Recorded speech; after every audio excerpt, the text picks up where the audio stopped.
Delivery of arrival manifest और import manifest और import report. ठीक है, कल हमने देख लिए थे कि प्रिंसिपल इंचार्ज, पर्सन इंचार्ज जो है उसकी 3 ड्यूटीज़ मेजर, वही डिस्कस हुआ था।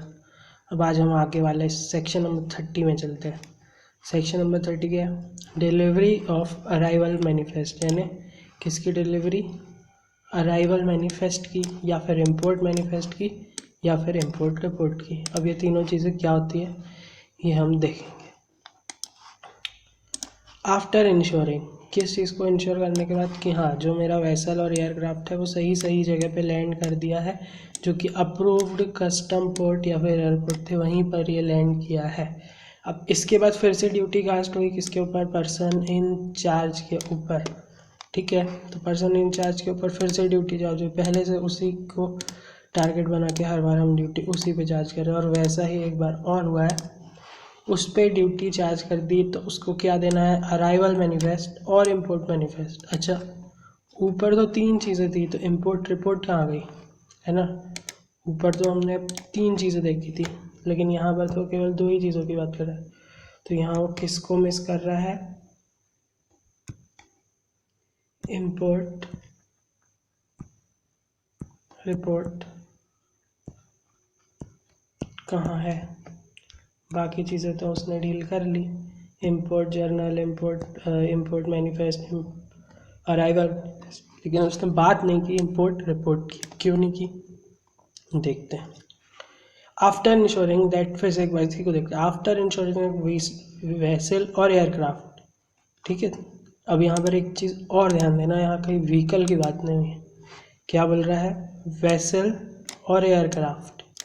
ठीक, यानी शिप और एरोप्लेन अगर सही जगह पे लैंड कर गए हैं तो ये उसकी ड्यूटी है कि वो ये दे।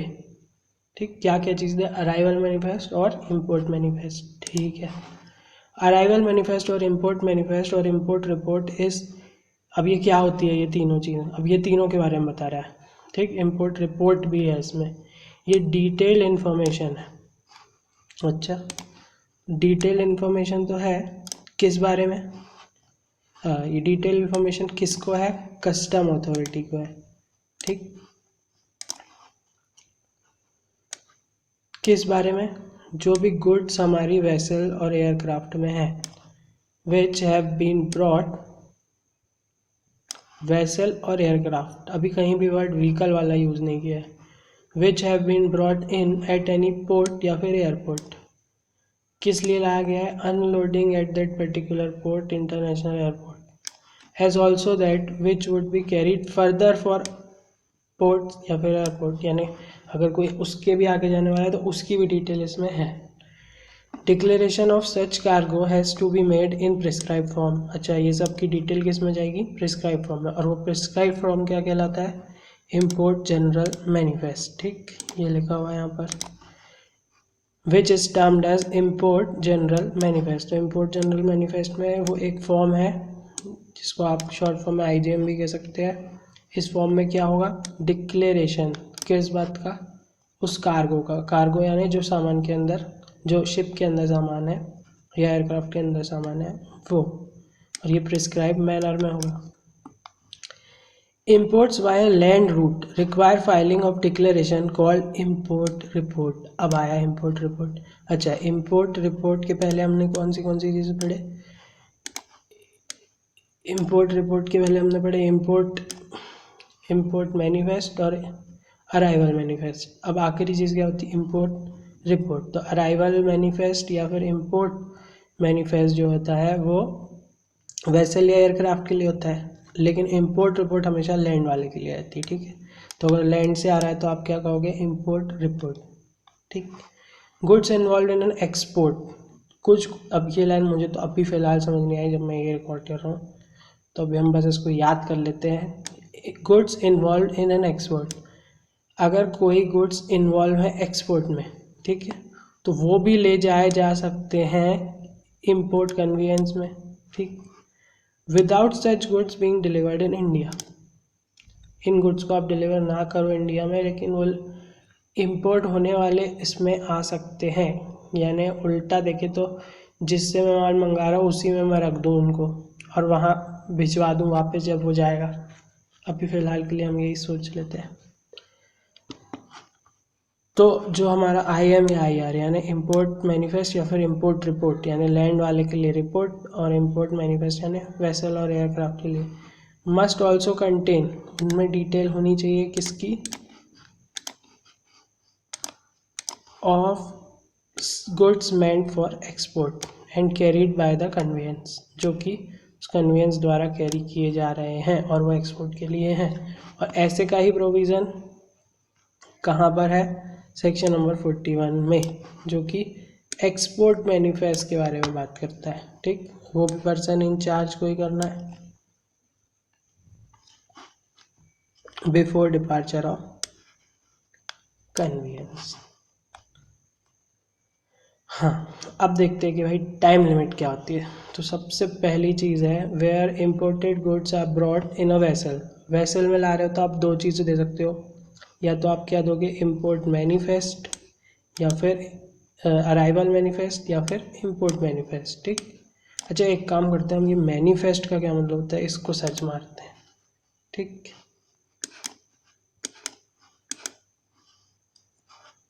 मैनिफेस्ट का क्या मीनिंग होता है, लिटरल इंग्लिश मीनिंग क्या होता है मैनिफेस्ट का।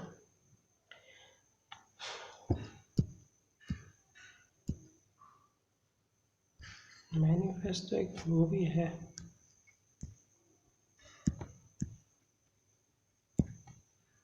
स्पेलिंग चेक कर लेते हैं, MANIFEST, यही स्पेलिंग है।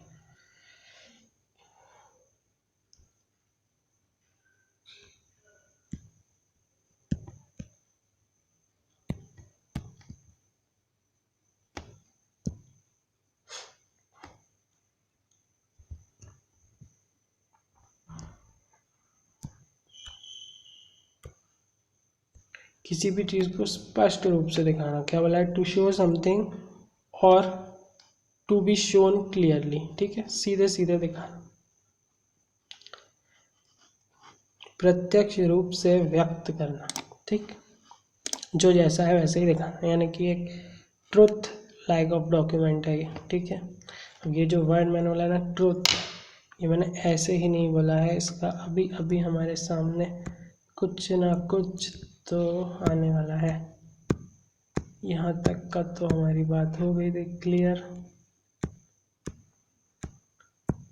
तो हम देख रहे थे टाइम लिमिट। तो अब सबसे पहली बात किसकी है, इम्पोर्टेड गुड्स जो कि वेसल में आए हों, वेसल में यानी शिप में, जो शिप में आए हों उनके लिए डॉक्यूमेंट क्या है, अराइवल मैनिफेस्ट और इम्पोर्ट मैनिफेस्ट। और कब तक देना है इसको, एनी टाइम प्रायर, वेसल या एयरक्राफ्ट के पहुंचने के पहले। ठीक है, और ये देंगे कैसे, इलेक्ट्रॉनिकली। अच्छा, अगर मान लो कि वो एयरक्राफ्ट से आते हैं, हवाई जहाज़ से, तो भी आपको यही डॉक्यूमेंट देने हैं, अराइवल मैनिफेस्ट और इम्पोर्ट मैनिफेस्ट। ठीक, कब देना है, वही same thing, prior to the arrival of aircraft. ठीक, फाइलिंग कैसी करनी है, इलेक्ट्रॉनिक। अब आती है लैंड वाली बात। अच्छा, लैंड में डॉक्यूमेंट क्या था, लैंड में डॉक्यूमेंट क्या था, इम्पोर्ट रिपोर्ट। ठीक, इम्पोर्ट रिपोर्ट था लैंड में, जो कि व्हीकल से आया मतलब लैंड से आया। इसमें डॉक्यूमेंट था इम्पोर्ट की रिपोर्ट। ठीक, ये कब देना है आपको, 12 घंटों में देना है, जब अराइवल हो जाए कस्टम स्टेशन के उसके 12 घंटे बाद। ठीक है, कितने घंटे बाद, 12 आवर्स, इम्पोर्टेंट वर्ड है आफ्टर, 12 घंटों बाद तक आप दे सकते हो क्या, इम्पोर्ट रिपोर्ट, जो कि किसके लिए यूज़ होती है, लैंड के लिए। और इसकी फाइलिंग कैसे होती है, मैनुअल। ठीक, चलो, in cases where it is not feasible to deliver the arrival manifest और import manifest by presenting them electronically. अगर मान लो कि हम पॉसिबल नहीं है, नॉट फीजिबल, ठीक है, मतलब पैसा ज़्यादा लग रहा है, not feasible to deliver arrival manifest और import manifest by providing electronically, electronically देना फीजिबल नहीं है, तो प्रिंसिपल कमिश्नर या फिर कमिश्नर ऑफ कस्टम। कौन कौन? प्रिंसिपल कमिश्नर या फिर कमिश्नर ऑफ कस्टम। वो क्या कर देगा कि चलो ठीक है, तुम दूसरे मैनर में भी उसको दे सकते हो। ठीक। इफ द अराइवल मैनिफेस्ट और इम्पोर्ट मैनिफेस्ट और इम्पोर्ट रिपोर्ट, तीनों की बात कर रहा है। अराइवल मैनिफेस्ट, इम्पोर्ट रिपोर्ट, या फिर इनका कोई पार्ट डिलीवर नहीं हुआ है। क्या नहीं हुआ है? डिलीवर नहीं हुआ है। किसको डिलीवर करना था हमको? प्रॉपर ऑफिसर को। तो अगर दो टाइप के ऑफिसर देखे तो हमको ये डिलीवर करना था प्रॉपर ऑफिसर को, लेकिन अगर वो हम इलेक्ट्रॉनिक नहीं भर पा रहे तो हमको परमिशन किससे लेनी है? सीसी या पीसीसी, कमिश्नर ऑफ कस्टम या फिर प्रिंसिपल कमिश्नर ऑफ कस्टम। ठीक। और इसको देना किसको था? प्रॉपर ऑफिसर को, जो भी स्पेसिफाइड टाइम है, 12 घंटे लैंड के लिए, 12 घंटे बाद, बाकी दोनों केसेस में बिफोर अराइवल। और अगर प्रॉपर ऑफिसर सेटिस्फाई हो जाता है कि कोई सफिशिएंट कॉज है उस डिले के लिए, क्या है? There was no sufficient cause, sorry, अगर उसको लगता है कि कोई सफिशिएंट कॉज नहीं था डिले के लिए, तो अच्छा, अभी तक रिस्पॉन्सिबिलिटी हर बार किसके पास थी? Person in charge. ठीक। तो इस केस में भी पर्सन इन चार्ज भी liable to a penalty up to ₹50,000। बहुत अच्छी बात है। पेनल्टी कितने की है? ज़्यादा कोई खतरनाक याद रखने वाला फिगर है नहीं, केवल 50,000 अप टू, यानी कि 50,000 तक। कम भी हो सकती है, ज़्यादा भी हो सकती है, ज़्यादा नहीं हो सकती, कम हो सकती है। The person delivering the arrival manifest, import manifest या फिर इम्पोर्ट रिपोर्ट, ठीक है, shall make and subscribe a declaration. आ गया जो मैं बात कह रहा था, उसको क्या देना है? एक डिक्लेरेशन, मेक एंड सब्सक्राइब। ठीक। क्या करना है? एक डिक्लेरेशन। क्या देना है? डिक्लेरेशन। अच्छा, डिक्लेरेशन क्या देगा वो? As to the truth of its content at footnote thereof, मतलब फुट नोट में वो लिखेगा कि इसकी जो भी कंटेंट है वो ट्रू है। क्या लिखा हुआ है? Truth of the content. ठीक। उस पर जो भी कंटेंट है वो ट्रूथ है, और ये चीज़ को देना कहाँ है? फुट नोट में। ठीक। किसको देना है? पर्सन इन चार्ज को। अच्छा, अब बिलेटेड फाइलिंग। तो भाई बिलेटेड फाइलिंग क्या? अराइवल मैनिफेस्ट और import report filed belatedly may also be accepted, अगर उसके पास वैलिड एंड जस्टिफाइड ग्राउंड्स हैं तो आप एक्सेप्ट कर लोगे। ठीक। Valid and justifiable grounds. ठीक। कैसे ग्राउंड्स होने चाहिए? Valid and justifiable. वैलिड और जस्टिफाइबल ग्राउंड्स हैं तो अगर उसमें लेट हो रहा है तो उसको चल जाएगा। अच्छा, अब अमेंडमेंट कैसे कर सकते हो आप? तो अमेंडमेंट प्रॉपर ऑफिसर अगर सेटिस्फाई हो जाए, ठीक है, प्रॉपर ऑफिसर अगर सेटिस्फाई हो जाए कि उसमें कुछ इनकरेक्ट या इनकम्प्लीट इंफॉर्मेशन है, लेकिन किंतु परंतु कोई फ्रॉडुलेंट इंटेंशन नहीं है, तो वो परमिट कर देगा। क्या करना? अमेंड करना या सप्लीमेंट करना, दोनों चीज़ अलाउ करेगा। क्या? अमेंड भी कर सकते हो और सप्लीमेंट भी कर सकते हो। क्या क्या कर सकते हो? अमेंड या सप्लीमेंट। क्या क्या कर सकते हैं? अमेंड भी कर सकते हो और सप्लीमेंट भी कर सकते हैं। और अगर ये आपने सब्सिक्वेंटली इसको अमेंड कर लिया है, ठीक है, अगर मैंने बाद में इसको अमेंड कर लिया है तो उसको आप लेट फाइलिंग नहीं मानोगे। क्या? Not be treated as a late filing. तो ये लेट फाइलिंग नहीं मानी जाएगी, ये टाइम पर फाइलिंग ही मानी जाएगी। और लेकिन इस चीज़ को आप सरकमवेंट द पेनल प्रोविज़न के लिए यूज़ नहीं कर सकते, यानी पेनल प्रोविज़न से बचने के लिए आप इसका यूज़ ना करें, इसके लिए कॉशन कर दिया गया है। तो इसका क्या मतलब कि आपने पहले कुछ भी कुछ डिटेल डाल दी और फिर उसको अमेंड कर दिया, टाइम ना रहते तो आपने कुछ भी डिटेल डाल दिया बाद में अमेंड कर दिया, तो ऐसा नहीं चलेगा। हाँ, इसके बारे में कॉशन बोला है। ठीक है। अब आते हैं passenger and crew arrival manifest, passenger name record information. दो पॉइंट है इसमें, क्या, पैसेंजर एंड क्रू का अराइवल मैनिफेस्ट और पैसेंजर नेम रिकॉर्ड। ठीक, दो चीज़ें हैं, क्या, अराइवल मैनिफेस्ट पैसेंजर के लिए या क्रू के लिए। पैसेंजर और क्रू को एक साथ ट्रीट करते हैं और गुड्स को एक साथ। ठीक, तो पैसेंजर और क्रू का arrival manifest and passenger name record information, दो टाइप की इन्फॉर्मेशन है। सेक्शन नंबर कौन सा है, 30A। तो ये क्या बोलता है, द पर्सन इन चार्ज, फिर से वही आ गया, द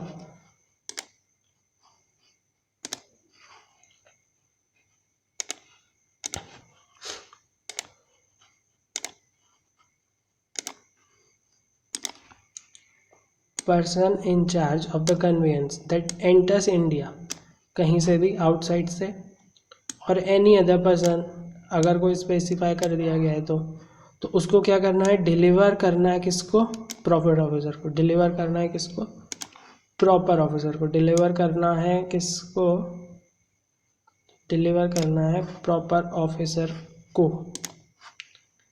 क्या, तो पहली चीज़ है, जो उसके साथ पैसेंजर आए हैं, पैसेंजर और क्रू, इनका अराइवल मैनिफेस्ट, जैसे कि ऊपर 3 मैनिफेस्ट होते थे, कौन से, इंपोर्ट रिपोर्ट, अराइवल मैनिफेस्ट और इंपोर्ट मैनिफेस्ट। तो ये वही है, passenger and crew arrival manifest. अब किसी पैसेंजर को तो आपने इंपोर्ट नहीं किया है, ऐसा तो सुनने में एक अजीब सी चीज़ लगती है, इसलिए वर्ड यूज़ किया हुआ है अराइवल मैनिफेस्ट। और ये दोनों मैनिफेस्ट जैसे कि उसमें भी होते थे कि बिफोर अराइवल ही हो जाते हैं ये, in case of any aircraft या फिर वेसल। लेकिन अगर वो व्हीकल का केस है तो अपॉन अराइवल। ठीक, अब इसमें कितने घंटे हैं ये, फिलहाल यहाँ कहीं तो मुझे दिखा नहीं, तो मैं तो इसको ये मानता हूँ कि अराइवल के बाद कभी भी आप दे सकते हो, लेकिन ऐसा तो होगा नहीं, तो अभी लेकिन यहाँ पर कहीं कुछ लिखा नहीं है कि ये कब होगा। मुझे लगता है तो 12 घंटे वाला ही रूल अप्लाई होगा, या तो बाद में कभी भी। ठीक है, okay. The passenger name record, ठीक, द पैसेंजर नेम रिकॉर्ड। अच्छा, हमने दो चीज़ें देखे थे, एक तो अराइवल मैनिफेस्ट और नेम रिकॉर्ड, और इसकी इन्फॉर्मेशन है ना, ऑफ अराइविंग पैसेंजर, जो भी पैसेंजर आए हैं उस फॉर्म और सच पर्टिकुलर और सच टाइम जो भी प्रिस्क्राइब है उसको देना है। अगर ये चीज़ नॉट डिलीवर हो जाती है किसको, प्रॉपर ऑफिसर को, जो भी टाइम बताया गया है, अभी इसमें तो नहीं बताया, तो जो भी बताया गया हो, फिर से उसको 50,000 की पेनल्टी लग जाएगी। और अगर उसको लगता है कि कोई कॉज फॉर डिले नहीं था ना, पहले उसको एक अपॉर्चुनिटी दी जाएगी, तो उसके बाद यह तय किया जाएगा कि क्या उसको 50,000 तक की पेनल्टी लग सकती है क्या। अब यहाँ पर ये स्टार था तो इसका मीनिंग बताया, पैसेंजर नेम रिकॉर्ड इन्फॉर्मेशन। तो क्या होता है ये, passenger name record information means the record, क्या, कौन प्रिपेयर करता है, operator of any aircraft or vessel or vehicle, जो भी उसको ऑपरेट करता है, या फिर उसका ऑथोराइज एजेंट, हर जर्नी के लिए, book by or on behalf of any passenger. तो पैसेंजर के बिहाफ पे जो भी ऑपरेटर ने मतलब पैसेंजर ने जर्नी बुक की, ठीक है, फिर से सुनना, पैसेंजर ने बुक की जर्नी, हर जर्नी के लिए, है ना, या तो एजेंट या तो ऑपरेटर क्या देगा, या तो एजेंट या तो ऑपरेटर, किसका, एयरक्राफ्ट या वेसल का या फिर व्हीकल का, क्या देगा, एक रिकॉर्ड जिसका नाम है पैसेंजर नेम रिकॉर्ड इन्फॉर्मेशन। तो अब नाम से समझ में आ रहा है कि इसमें नेम वगैरह होंगे पैसेंजर के। बात है कि भाई ऑपरेटर देगा, चाहे वो शिप का हो, वेसल का हो, या हो वो एयरक्राफ्ट का। ठीक, ओके।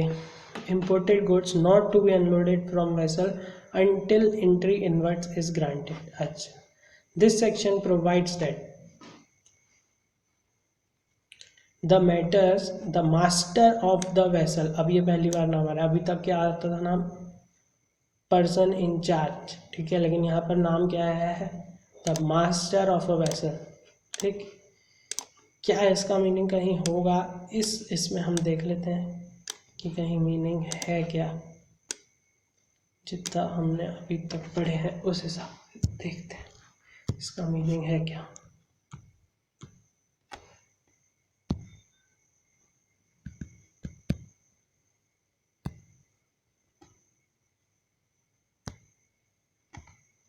तो ये वर्ड कितनी बार यूज हो रहा है, 1 2, केवल यूज तो हो रहा है लेकिन इसका मीनिंग कहीं नहीं दिया है ना।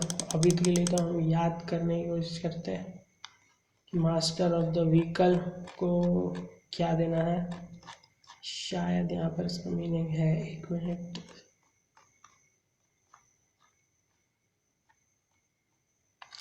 पर्सन इंचार्ज का मीनिंग दिया गया है। ठीक है, वेसल में पर्सन इंचार्ज कौन होता है, मास्टर ऑफ द वेसल। ठीक, अच्छा, तो मास्टर ऑफ द वेसल जो होता है वही उसका पर्सन इंचार्ज हो जाता है। एयरक्राफ्ट में क्या होता है, कमांडर और पायलट इंचार्ज। ठीक है, तो यहाँ से हम पर्सन इंचार्ज के बारे में भी समझ लेते हैं। तो पर्सन इंचार्ज हर चीज़ के लिए अलग अलग होता है। जैसे वेसल है तो वेसल के लिए पर्सन इंचार्ज, यानी शिप के लिए कौन हो गया, master, master of the ship.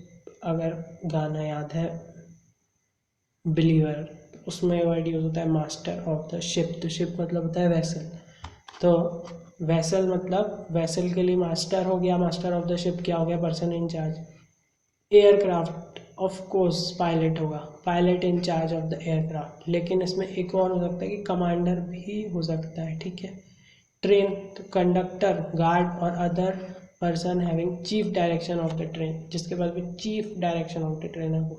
और बाकी है तो ड्राइवर या other person in charge of the convenience. तो हम अपने कन्वीनियंस के हिसाब से इसको ड्राइवर ही बोले, है ना, तो ज़्यादा बेटर होगा। ठीक, एक बार हम चेक करते हैं कहीं मास्टर का मीनिंग और तो नहीं दिया है ना, कि मास्टर ऑफ हमने सर्च किए हैं, तो अगर मास्टर का मीनिंग कहीं दिया हो तो नहीं दिया। यहाँ तक तो हमने पढ़ लिया, उसके बाद कुछ नहीं है, यानी कि ये तो कहीं नहीं दिया है। ठीक है, बढ़े हम आगे। हम क्या पढ़ रहे थे, imported goods not to be unloaded from a vessel until entry inwards granted. जब तक एंट्री इनवर्ड्स ग्रांट नहीं होगी, जब तक एंट्री इनवर्ड्स ग्रांट नहीं होगी तब तक आप अनलोड नहीं कर सकते हो। किससे, एक वेसल से। अच्छा, अब शायद ज्ञान की प्राप्ति हो जाए हमें। हम बात यहाँ पर सिर्फ किसकी कर रहे हैं, व्हीकल की। ठीक है, वेसल की किसकी बात कर रहे हैं बॉस, वेसल की बात है। वेसल मतलब होता है शिप। ठीक, बात किसकी कर रहे हैं हम, वेसल की। और वेसल का मतलब क्या होता है, शिप। और शिप का पीआईसी कौन होता है,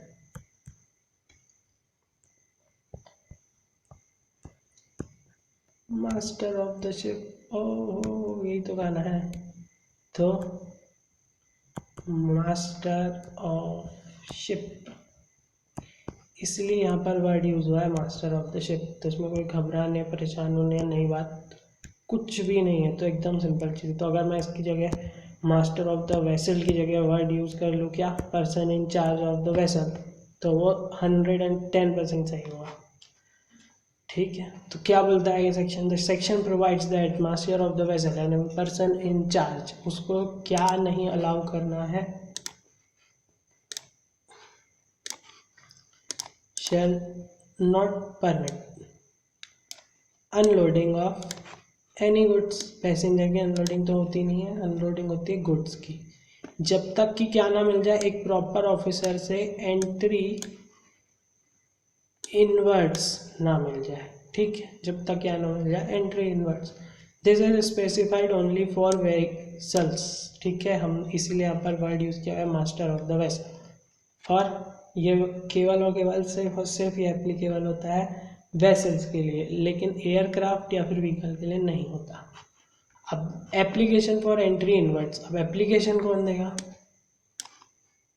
submitted along with import manifest. किसके किसके साथ देंगे, इम्पोर्ट मैनिफेस्ट के साथ। ठीक है, 3 डॉक्यूमेंट कहते हैं, इम्पोर्ट मैनिफेस्ट, अराइवल मैनिफेस्ट और इम्पोर्ट रिपोर्ट। तो इम्पोर्ट मैनिफेस्ट के साथ साथ ये एप्लीकेशन देनी है हमको, है ना। और अलाउ कौन करेगा? Proper officer. हर जो भी चीज़ आप दे रहे हो सब प्रॉपर ऑफिसर को दे रहे हो, तो proper officer of the custom verification करने के बाद इसको अलाउ कर देगा। The date of entry inwards is entered in custom record maintain for the purpose. ये इंपॉर्टेंट चीज़ है। द एंट्री इनवर्ट की जो भी डेट होगी वो किस में लिखी जाएगी? कस्टम्स के रिकॉर्ड्स में, इस पर्पज़ के लिए जो भी मेंटेन हो रहे हैं, ठीक। अच्छा, section number 31(2) provides that entry inward shall not be given. अच्छा, तो एंट्री इनवर्ट्स कब तक नहीं दी जाएगी? अनटिल अराइवल मैनिफेस्ट और इम्पोर्ट मैनिफेस्ट। देखो अभी ऊपर हम एक ही चीज़ दे रहे थे, तो जब तक ये चीज़ डिलीवर ना हो जाए प्रॉपर ऑफिसर को, ठीक है, नॉट बीन डिलीवर्ड, या फिर प्रॉपर ऑफिसर सेटिस्फाई हो जाए कि वहाँ पर एक वैलिड रीज़न है ना देने का, है ना, और the proper officer is satisfied that a valid reason is given for not delivering it with in the prescribed time. मतलब तब तक नहीं देना है जब तक अराइवल मैनिफेस्ट या फिर इम्पोर्ट मैनिफेस्ट ना मिल जाए, या फिर प्रॉपर ऑफिसर सेटिस्फाई हो जाए कि कोई वैलिड रीज़न है जिस कारण से ये नहीं दिया जा रहा है, ठीक। अच्छा, तो grant of entry inwards is an acknowledgement. ये क्वेश्चन तो भाई आएगा, ऐसा गारंटी बहुत ज़्यादा और अच्छी चीज़ है। एंट्री इनवर्ट्स क्या है? एक तरह से एक्नॉलेजमेंट है। किस बात का एक्नॉलेजमेंट है? उस फैक्ट का कि कस्टम डिपार्टमेंट जो है वो तैयार है, ठीक है। Custom department is ready. किस चीज़ के लिए भाई? सुपरवाइज करना। किस चीज़ को? Unloading of the cargo. जो भी सामान है उसको सुपरवाइज कर रहा है जब आप निकाल रहे हो उसको। और वो प्रिपेयर है किस बात के लिए? उसकी ड्यूटी को एसेस करने के लिए। तो भाई ये सबसे पहले तो पैसे ही देखेगा ना कस्टम वाला, तो वो सबसे पहले तैयार है किस बात के लिए? उसकी अनलोडिंग को देखने के लिए और उसकी एसेस करने के लिए उस गुड्स की ड्यूटी को। अच्छा, it is not given, import manifest नहीं दिया जाएगा। कब नहीं दिया जाएगा? अगर वहाँ पर कोई बर्थ नहीं है, यानी कोई जगह नहीं है रखने की शिप को, ठीक। और if custom supervision is not possible. अच्छा, एक चीज़ अगर मैं याद रखने के लिए कि भाई कैसे याद रहेगी, इसमें केवल और केवल शिप की बात हुई है, तो एक चीज़ अगर मैं सीधे सीधे ना पढ़ते हुए सीधे इस लास्ट पॉइंट पे आऊँ, तो इसमें क्या बोल रहा है कि अगर ये सब चीज़ कब नहीं होगी? जब वहाँ पर कोई बर्थ ना हो, ठीक है। क्या ना हो? बर्थ। क्या ना हो? बर्थ। बर्थ यानी कि जगह ना हो। अच्छा, जैसे अब हमारा देश है तो भाई उसमें जैसे अब हम उसको एग्जाम्पल से देखने की कोशिश करते हैं कि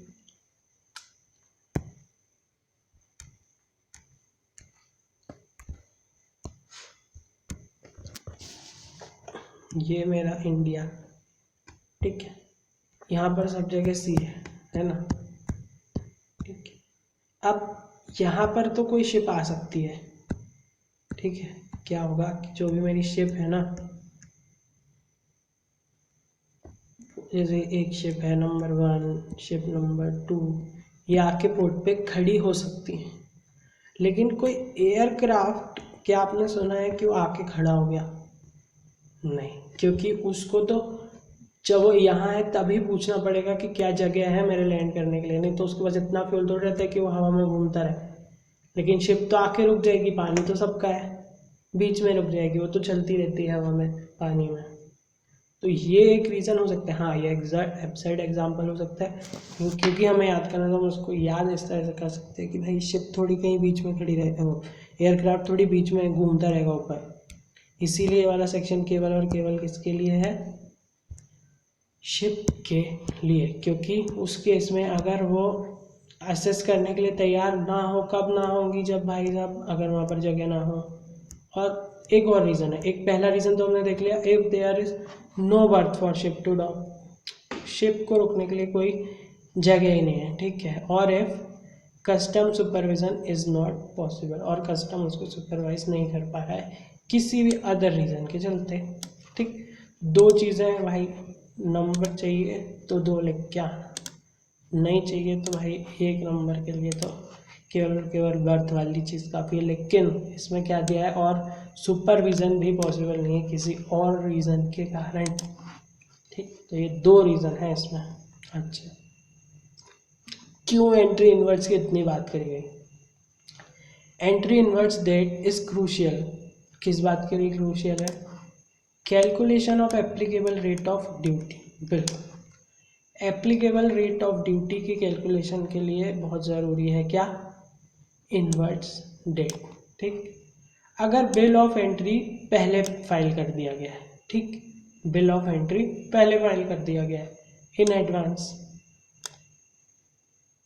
तो इस केस में वो बहुत ज़रूरी होती है एंट्री इनवर्ट्स की date. In case bill of entry is filed before the arrival of aircraft और व्हीकल और before entry inwards for a vessel, ठीक है। तीनों के लिए अगर ये पहले भर दिया गया क्या, बिल ऑफ एंट्री क्या पहले भर दिया गया है, बिल ऑफ एंट्री क्या पहले भर दिया गया है, बिल ऑफ एंट्री क्या पहले भर दिया गया है, बिल ऑफ एंट्री, तो बिल ऑफ एंट्री अगर पहले भर दिया गया है किसके, इनके एंट्री के पहले, तो फिर जब हमको ड्यूटी निकालनी होगी ना, रेट ऑफ ड्यूटी और टैरिफ वैल्यूएशन, ठीक, कुछ तो दोनों में से जब भी हमको जो भी चीज़ निकालनी होगी, तो ये डेट ऑफ अराइवल और डेट और एंट्री इनवर्ट्स, ठीक है, मतलब जब वो आया या फिर एंट्री इनवर्ट, तो यही होगी उसकी डेट। क्योंकि जब हम वाला सेक्शन पढ़ते हैं ना, सेक्शन नंबर 15, तो यही कहता है कि लेटर ऑफ अराइवल डेट या फिर एंट्री इनवर्ट्स, तो अराइवल डेट ऑफ कोर्स बाद वाली होगी क्योंकि वो तो पहले से भर दिया एंट्री इनवर्ट्स, तो इसलिए ऐसा लिखा गया है यहाँ पर कि तब वो बहुत ज़्यादा इंपॉर्टेंट हो जाती है कौन सी डेट, इनवर्ट्स डेट, ठीक। अच्छा, सेक्शन नंबर 31(3) जो हम सेक्शन पढ़ रहे हैं किस बारे में, ये सेक्शन यही अनलोडेड फ्रॉम वेसल, जब तक एंट्री इनवर्ट्स ग्रांट ना हो, ठीक। तो ये एंट्री इनवर्ट्स वाली बात कुछ चीज़ों के लिए नहीं होती, तो ऑफकोर्स पेरिशेबल टाइप के जो गुड्स होते हैं ना भाई, उसके लिए नहीं होती, लेकिन हम पढ़ लेते हैं कि उसमें क्या क्या आता है। विल नॉट अप्लाई, ठीक, टू अनलोडिंग ऑफ, किस किस चीज़ की अनलोडिंग के लिए नहीं अप्लाई होगी ये वाली चीज़। पहली चीज़ है बैगेज, बैग्स जो कि पैसेंजर के साथ आए, ठीक, बैग्स जो कि पैसेंजर के साथ आए या फिर मेंबर ऑफ क्रू के साथ आया, ठीक। Mail bags, animals, perishable bags and hazardous goods, ठीक। हमने देख लिया था एनिमल्स, पेरिशेबल गुड्स और हैजार्डस गुड्स, ठीक। बैगेज जो कि या तो क्रू के साथ आए हों या तो फिर वो आए हों किसके साथ, पैसेंजर के साथ, ठीक है, या तो क्रू के साथ आए हों या तो किसके साथ आए हों, पैसेंजर के साथ, दोनों के लिए अप्लाई नहीं होगा। और ये मेल बैग्स के लिए भी नहीं होगा और उसके अलावा एनिमल्स के लिए भी नहीं होगा, एनिमल्स के लिए नहीं होगा और गुड्स के लिए नहीं होगा। तो गुड्स कौन से, हर गुड्स के लिए नहीं होगा क्या, नहीं। पेरिशेबल और हैजार्डस गुड्स, कैसे कैसे, पेरिशेबल और हैजार्डस गुड्स, ठीक है। तो बैगेज के लिए नहीं होगा, चाहे वो बैगेज पैसेंजर का हो, मेंबर का हो ऑफ द क्रू, या फिर वो हो क्या, मेल बैग्स। एनिमल्स नहीं होगा, गुड्स के लिए नहीं होगा, चाहे अगर वो पेरिशेबल है या हैजार्डस है। Okay, imported goods not to be unloaded, कब तक अनलोड नहीं करना है ना, क्या बोल रहा है, imported goods not to be unloaded unless, अगर वो अराइवल मैनिफेस्ट, इम्पोर्ट मैनिफेस्ट या फिर इम्पोर्ट रिपोर्ट में नहीं है, तो इसका अगर मैं उल्टा देखूँ तो वही गुड्स निकल सकते हैं जो इन तीनों डॉक्यूमेंट्स में है ना। Without the permission of proper officer, जब तक प्रॉपर ऑफिसर की परमिशन नहीं मिल जाए, imported goods can not be unloaded, ये तो हम लोग पर देख लिया, unless they are mention in import general manifest for being unloaded in that custom station.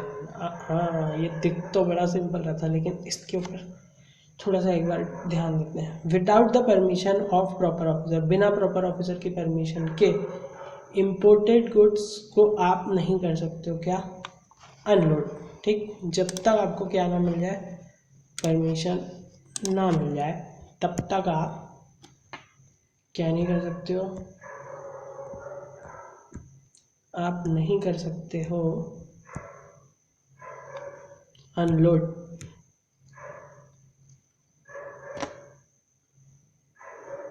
जब तक आपको परमिशन ना मिल जाए आप नहीं कर सकते हो क्या, अनलोड।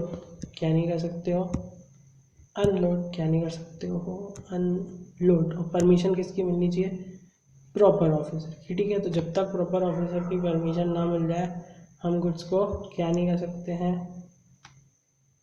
अनलोड। क्या नहीं कर सकते हैं, अनलोड। क्या नहीं कर सकते हैं, अनलोड। अनलेस, यहाँ थोड़ा सा ज़्यादा ही कुछ प्रॉब्लम ना क्रिएट हो जाए। अनलेस क्या वर्ड यूज किया है यहाँ पर, अनलेस, यानी कि ऐसा हो सकता है। अच्छा, ऐसा कब हो सकता है कि अगर वो मेंशन हो इंपोर्ट जनरल मैनिफेस्ट में। किसमें मेंशन हो, इंपोर्ट जनरल मैनिफेस्ट में। अच्छा, इंपोर्ट जनरल मैनिफेस्ट क्या है, इंपोर्ट रिपोर्ट, इंपोर्ट मैनिफेस्ट और इंपोर्ट अराइवल मैनिफेस्ट जिस फॉर्म में जाने वाला है वो है इंपोर्ट जनरल मैनिफेस्ट। तो ये तो कुछ है ही नहीं फिर, मतलब ये जो तीनों फॉर्म का फॉर्म है, ये तीनों चीज़ों का जो फॉर्म है वही है इंपोर्ट जनरल मैनिफेस्ट। तो अगर वो उसमें नहीं लिखे हैं इंपोर्ट जनरल मैनिफेस्ट में, तो बिना प्रॉपर ऑफिसर की परमिशन के वो रिमूव नहीं होंगी। यानी अगर वो उसमें लिखे हैं तो तो तो फिर वो प्रॉपर ऑफिसर की परमिशन के बिना भी अनलोड हो सकते हैं। मैं क्लेम नहीं कर रहा हूँ, लेकिन अभी जो पढ़ा है उस हिसाब से तो बस यही समझ आ रहा है। ठीक, loading and unloading of goods at approve places only. ऐसा नहीं कि तुम कहीं भी ले आके उसको अनलोड कर लो। ठीक, loading and unloading of goods are to be undertaken. कहाँ अंडरटेक करनी है आपको, only at places approved under 8A of the custom act. 8A provides proper places in any custom port, custom airport और coastal port। ठीक है, custom port मतलब land वाला, airport, coastal port, loading या अनलोडिंग के लिए बताता है हमारा सेक्शन नंबर 8। ठीक, बात तो बहुत अच्छी, बढ़िया बढ़िया प्यारी प्यारी कर चुके हैं। बढ़ते हैं थोड़ा सा और। Goods not to be loaded or unloaded except under the supervision of custom officer। तो लोडिंग या अनलोडिंग परमिशन की तो छोड़ो, लेकिन इस क्या नहीं होगा, सुपरविजन ऑफ कस्टम ऑफिसर बहुत ज़रूरी है। Section number 34 provides that loading and unloading of goods should be done under the supervision of proper officer. लेकिन हाउएवर बोर्ड में कि अगर बोर्ड चाहे एक नोटिफिकेशन दे दे, अच्छा नोटिफिकेशन आने का ऑफिशियल गैजेट में। ठीक है, नोटिफिकेशन दे दे किसमें, ऑफिशियल गैजेट में। अब official gazette, G for gazette और जी फॉर जनरल परमिशन। ठीक है, बी फॉर बोर्ड जो कि देता है नोटिफिकेशन किसमें, ऑफिशियल जी फॉर गैजेट में, और बोलता है कि आप जनरल परमिशन ले सकते हो। या फिर और मतलब साथ ही साथ एक प्रॉपर ऑफिसर जो है अगर वो चाहे तो प्रॉपर पर्टिकुलर केस में, ठीक है, किसी एक केस में, ये लोग तो अब हर किसी के लिए नोटिफिकेशन थोड़े इशू करेगा बोर्ड। तो अगर प्रॉपर ऑफिसर चाहे तो वो किसी स्पेसिफिक केस में दे सकता है क्या, स्पेशल परमिशन। किसी स्पेसिफिक केस में क्या देगा वो, स्पेशल परमिशन। किस लिए, गुड्स को अनलोड या फिर लोड करने without the supervision of proper officer. ठीक है, वैसे तो सुपरविजन ज़रूरी है, लेकिन अगर आपको क्या मिल जाए, कोई परमिशन, चाहे वो जनरल हो जो कि देगा बोर्ड, या फिर स्पेशल हो जो कि कौन देगा, स्पेसिफिक केस में देगा, पर्टिकुलर केस में कौन देगा, प्रॉपर ऑफिसर। ठीक है, without the supervision of proper officer. तो इस केस में आप सुपरविजन नहीं भी है तो आप उसको उतार सकते हो। इन ऑलमोस्ट मेजर पोर्ट्स, मतलब हर जो मेजर पोर्ट्स होते हैं वहाँ पर कस्टम ऑफिसर्स डिप्लॉय ही होते हैं, ठीक है। वाफ्स और बर्थ्स यानी जहाँ पर शिप्स आके खड़ी होती है, where the goods are imported or exported, these officers supervise all loading and unloading and shipping operation, ठीक। Restriction of goods being waterborne, waterborne मतलब होता है कि पानी में कैरी करना। अब आप बोलोगे हम गैस मान लें, तो अभी हम दिखा देते हैं आपको वाटर बोर्न का क्या मतलब होता है। वाटर बोर्न का मतलब होता है, बोर्न मतलब कैरी करना, और वाटर में कैरी करना होता है वाटर बोर्न, ठीक। तो वाटर बोर्न का हम मीनिंग देखते हैं, इसका मीनिंग देखेंगे हम, वाटर बोर्न, ठीक, WATER, वाटर, BORN, ठीक। क्या मीनिंग आता है, आ ही नहीं रहा। वाटर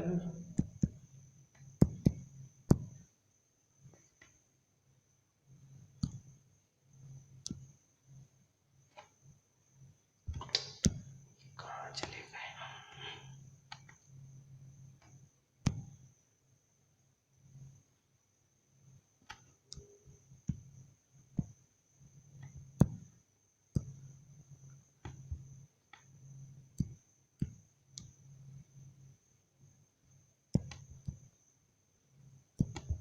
और स्पेसिफिक हो जाते हैं, कस्टम इसका मीनिंग बोलते हैं।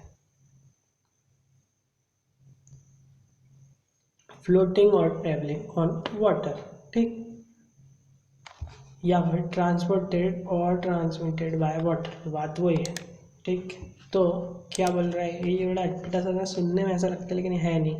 सेक्शन कौन सा है, 35, ठीक है। कौन सा सेक्शन है, 35, 35, 35 water board, 35 water board, H2O 3 numbers हो गए, और 5 होती है वाटर की स्पेलिंग, है। वाटर का सिंबल होता है 3 चीज़ का, H2O, वाटर की स्पेलिंग होते हैं 5 लेटर्स। तो इसका सेक्शन है सेक्शन नंबर 35, ठीक। इन सर्टेन सर्कमस्टेंसेस क्या होता है, कई बार जैसे कि साइज ऑफ द वेसल बहुत बड़ा है, हैजार्डस नेचर है जो उसके अंदर, शिप के अंदर चीज़ है कार्गो का, तो फिर vessel can not B birth at the port. तो फिर उस केसेस में जो हमारी वेसल है हम उसको पोर्ट पे नहीं ला सकते हैं, पोर्ट पे ला के उसको पार्क नहीं कर सकते हैं। द कार्गो इज फेरिड, ठीक है। फेरिड मतलब लेके आना, फेरी करना यानी लेके आना। तो कार्गो इज फेरिड, कार्गो मतलब जो शिप के अंदर चीज़ें रखी हुई हैं उसको आप क्या करोगे, फेरिड मतलब लेके आओगे। कहाँ से, शिप से, जो कि बीच सी में खड़ी हुई है, ठीक है।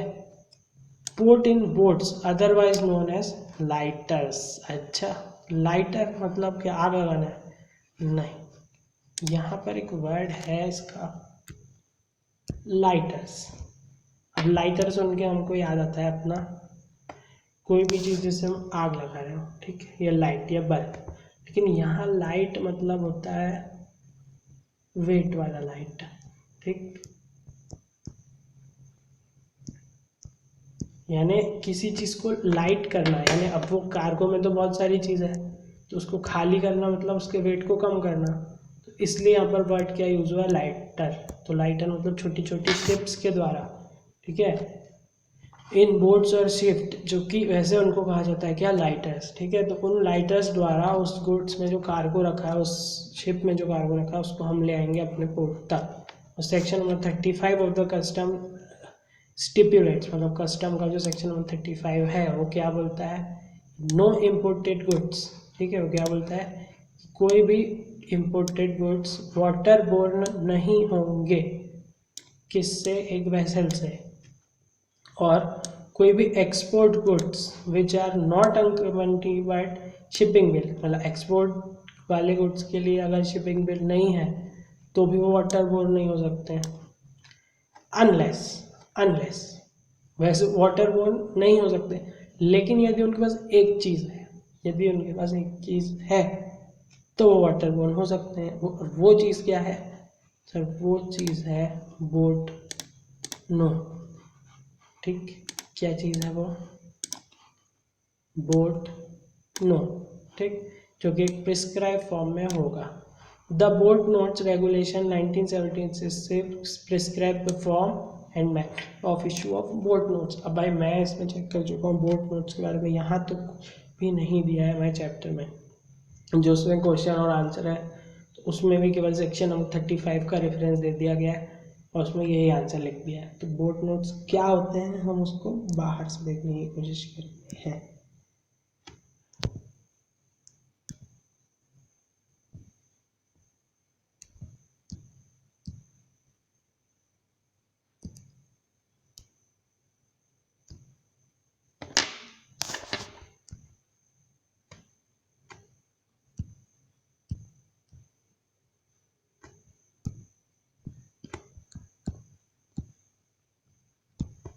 बोट नोट्स क्या होते हैं? बोट नोट्स क्या होते हैं?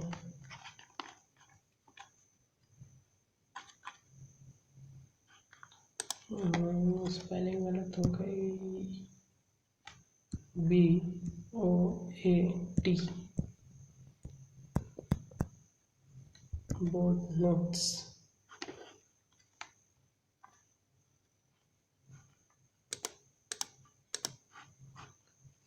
It is a sort of proof given to the custom authorities that the said barge has been loaded by the cargo from the own vessel।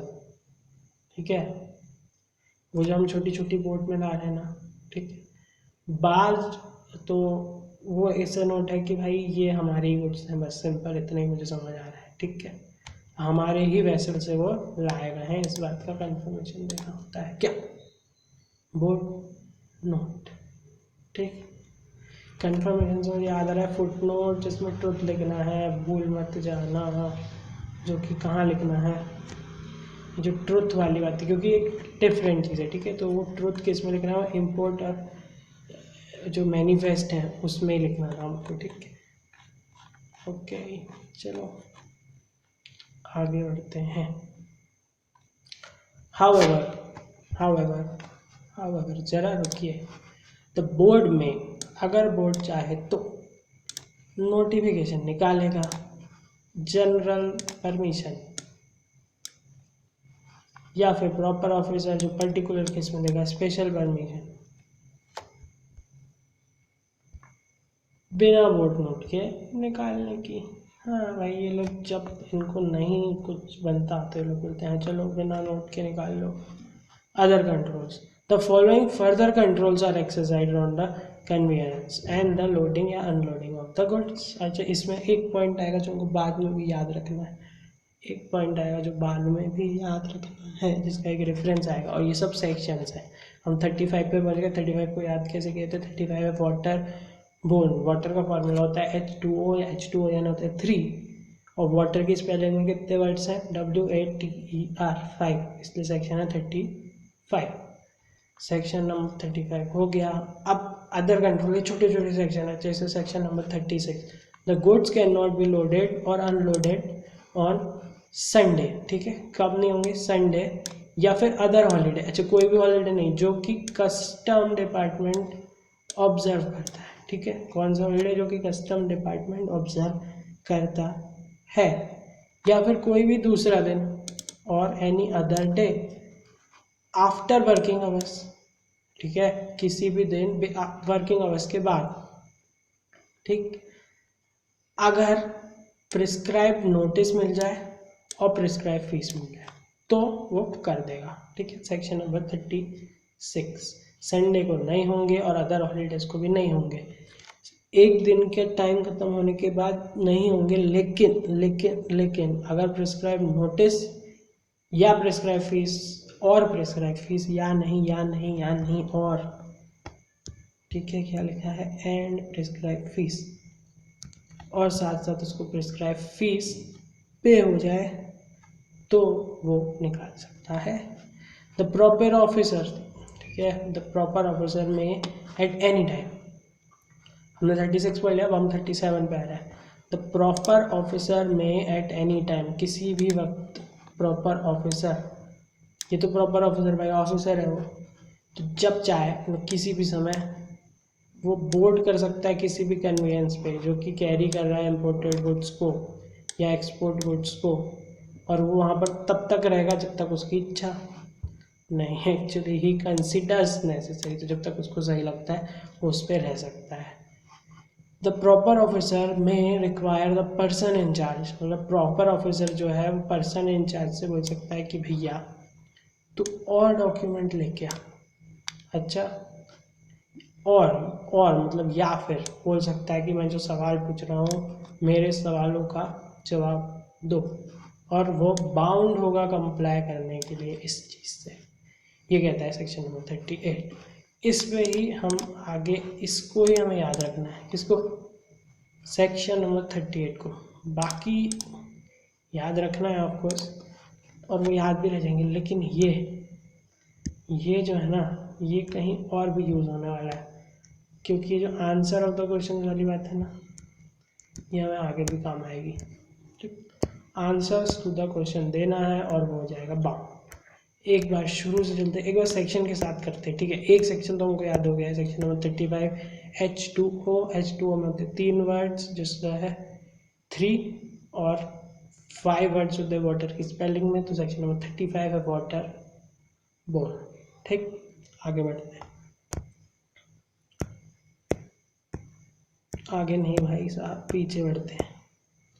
Section number 30 से हमने अपनी discussion शुरू किया था, तो सेक्शन नंबर 30 क्या बोलता है, डिलीवरी ऑफ अराइवल मैनिफेस्ट और इम्पोर्ट मैनिफेस्ट और इम्पोर्ट रिपोर्ट, वो जो तीनों टाइप की रिपोर्ट थी ना उसकी बात करता है सेक्शन नंबर 30।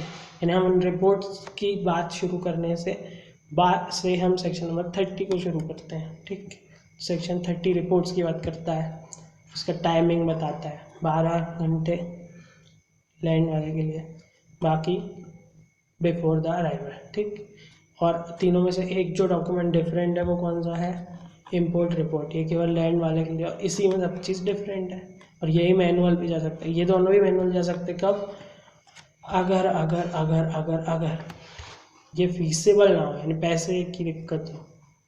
ठीक, उसके बाद द अराइवल मैनिफेस्ट और इम्पोर्ट मैनिफेस्ट और इम्पोर्ट रिपोर्ट और एनी पार्ट देयर ऑफ, अगर वो डिलीवर नहीं हुआ है किसको, प्रॉपर ऑफिसर को, उस समय जो भी बताया गया उसमें तो 50,000 का, अप टू 50,000 का फाइन लग सकता है। उसके बाद जो भी कंटेंट है,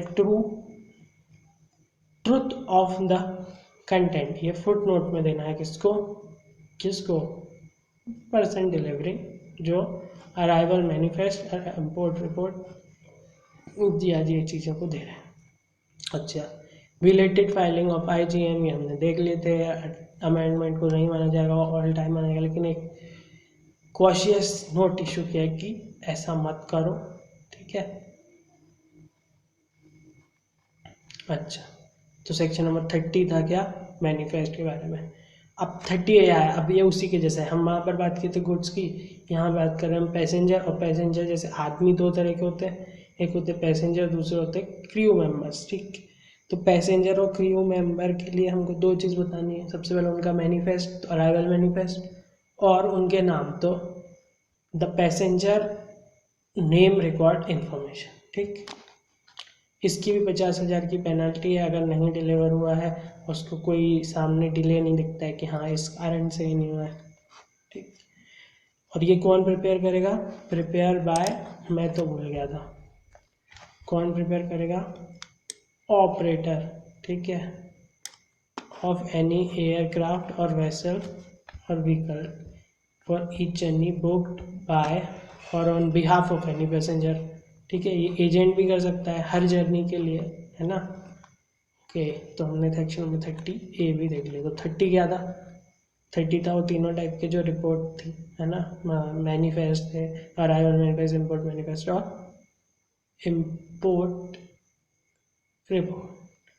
अब सेक्शन नंबर 30A क्या था, तो पैसेंजर के लिए उसी टाइप के जो इम्पोर्ट रिपोर्ट वगैरह थे।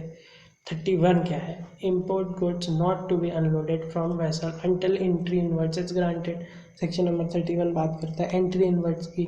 31 बोलता है एंट्री इन वर्ड के बारे में कि मास्टर ऑफ द शिप किसको देना है, तो इस इनको देना है, वेसल वाले को देना है ना, एयरक्राफ्ट है इस पर एप्लीकेबल।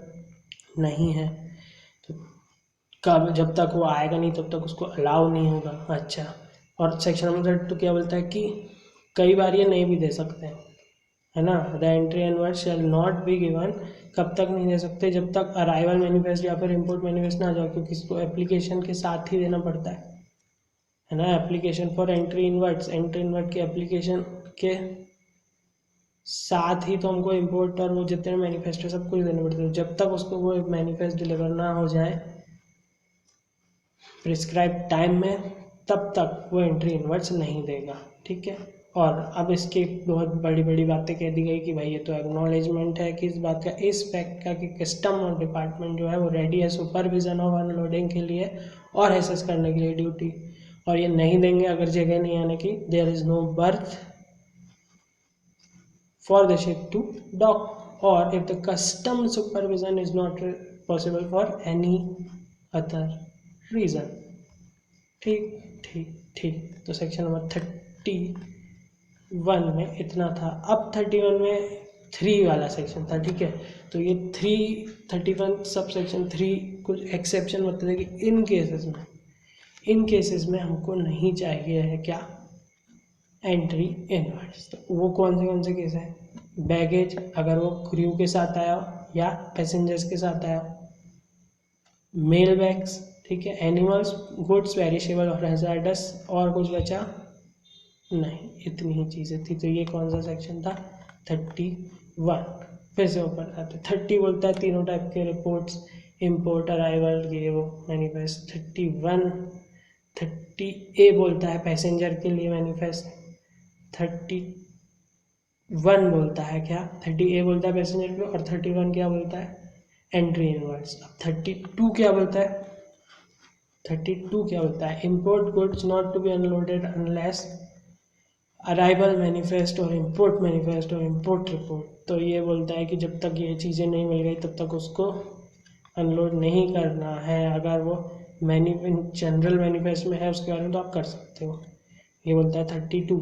33 क्या बोलता है, कहीं भी नहीं करना है, ठीक है। उसको क्या, अनलोड कहीं भी नहीं करना है, ना तो लोड कहीं भी कर सकते हैं, बस प्लेसेस जो कि 8A में प्रिस्क्राइब हैं, ठीक है, वहीं उन्हीं प्लेसेस पर आप उसको अनलोड कर सकते हो।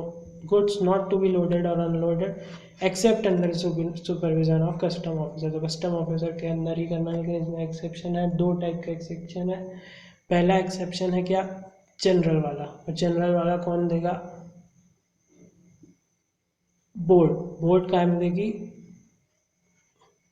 नोटिफिकेशन कायम देगी, ऑफिशियल गैजेट, तो जी फॉर गैजेट और जी फॉर जनरल परमिशन। अच्छा, और प्रॉपर ऑफिसर क्या देगा, स्पेसिफिक एंड पर्टिकुलर केस में स्पेशल परमिशन, ठीक, कि किसी को भी अनलोड या लोड किया जा सके बिना सुपरविजन के।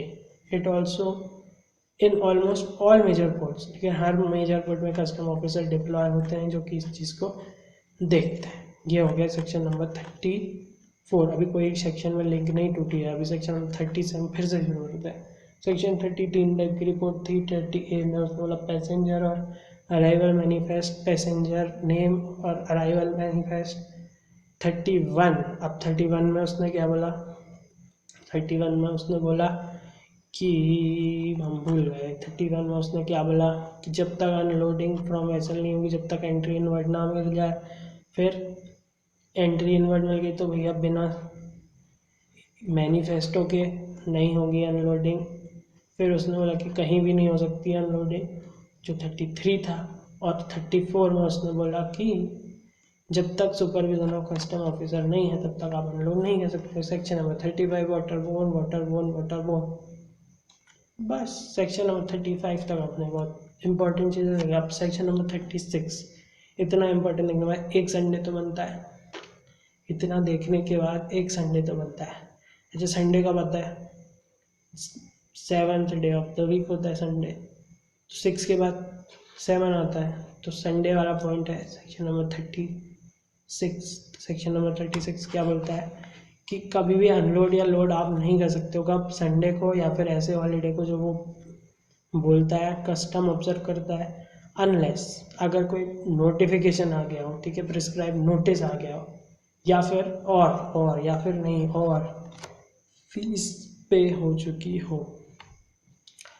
द प्रॉपर ऑफिसर में at any time, proper officer किसी भी समय जब चाहे, board any conveyance carrying imported goods or export goods and may remain on such conveyance। अब वो चाहे जब उठ जाए, उठ के खड़ा हो जाए, बैठ जाए, जो करना है करे। कौन? प्रॉपर ऑफिसर, किसी भी समय जब वो चाहता है, ठीक है, कन्वीनियंस पर जाकर वो बैठ सकता है। द प्रॉपर ऑफिसर में रिक्वायर पर्सन इंचार्ज, ठीक है, जो भी पर्सन इंचार्ज है वो उससे क्या मांग सकता है? डॉक्यूमेंट मांग सकता है और बोल सकता है कि मेरे सवालों का जवाब दो। Section number 38। बस इतना ही है अभी के लिए। Thank you.